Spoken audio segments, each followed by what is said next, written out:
Assalamualaikum warahmatullahi wabarakatuh.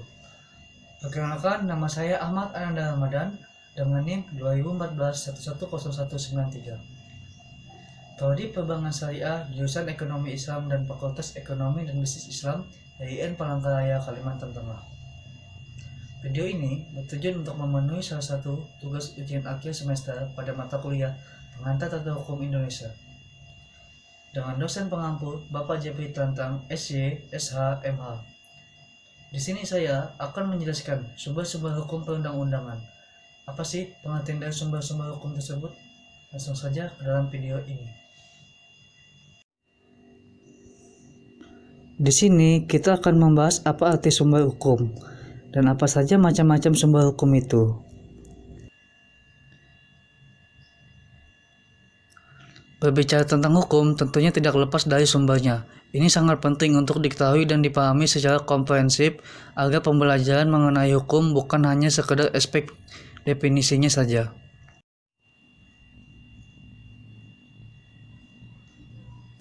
Sumber hukum biasanya dapat diartikan menjadi dua arti, yakni pertama, untuk menjawab pertanyaan, mengapa hukum itu mengikat? Pengertian sumber dalam arti ini dinamakan sumber hukum dalam arti material.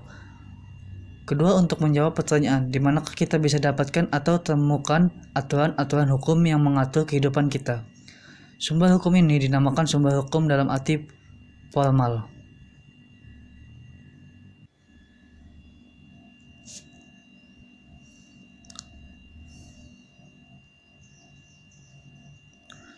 Macam-macam sumber hukum. 1. Sumber hukum material. Kedua, sumber hukum formal. A. Undang-undang. B. Kebiasaan. C. Jurisprudensi. D. Traktat. E. Doktrin. 1. Sumber hukum material. Hukum material atau material menerangkan tentang perbuatan-perbuatan yang dapat dihukum, serta hukuman-hukuman apa yang dapat dijatuhkan. Hukum material menentukan isi suatu perjanjian, suatu perhubungan, atau suatu perbuatan. Dalam pengertian hukum material, perhatiannya ditinjau kepada isi peraturan.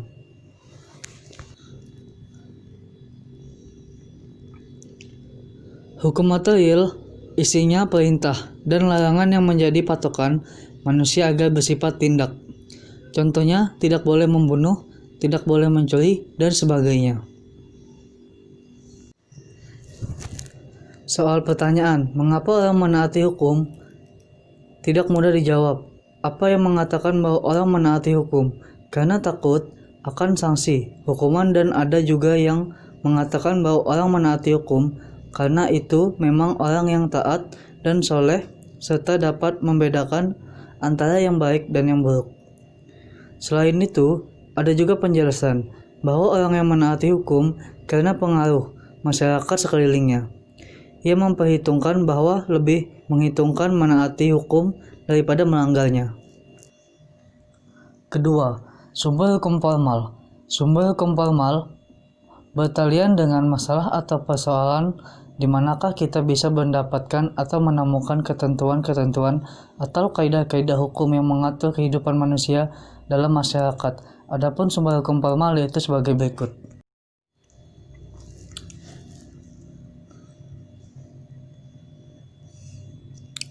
A. Undang-undang.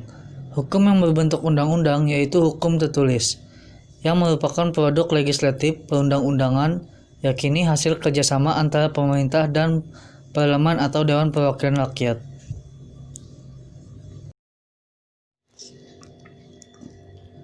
B. Kebiasaan. Kebiasaan adalah perbuatan manusia yang tetap dilakukan berulang-ulang dalam hal yang sama.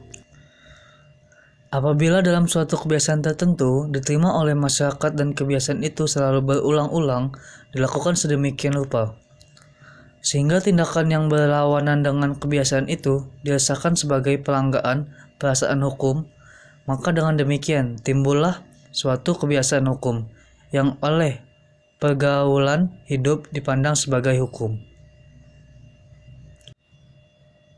C. Jurisprudensi. Keputusan pengadilan.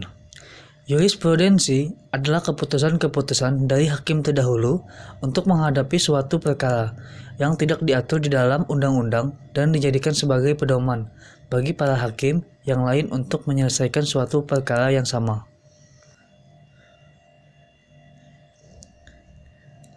Lahirnya jurisprudensi karena adanya peraturan UU yang tidak jelas atau masih kabur, sehingga menyulitkan hakim dalam membuat keputusan suatu perkara. Hakim dalam hal ini membuat suatu hukum baru dengan mempelajari putusan hakim yang terdahulu untuk mengatasi perkara yang sedang dihadapi. Jadi, putusan hakim dari hakim terdahulu ini yang disebut dengan jurisprudensi. D. Traktat atau perjanjian.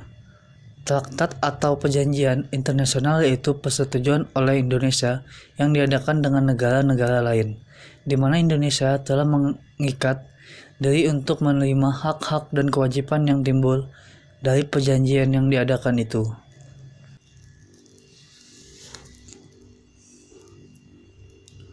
E. Doktrin, pendapat ahli hukum. Menurut para ahli, doktrin adalah sebuah ajaran dalam ilmu atau bidang tertentu yang dapat diterapkan sedemikian rupa oleh seseorang atau sekelompok orang kepada orang lain dengan sebuah tujuan tertentu yang sangat spesifik. Doktrin hukum yaitu pemikiran para sarjana hukum yang berkaitan dengan hukum itu sendiri, yang dapat dituangkan dalam forum penelitian, buku, seminar, dan sebagainya.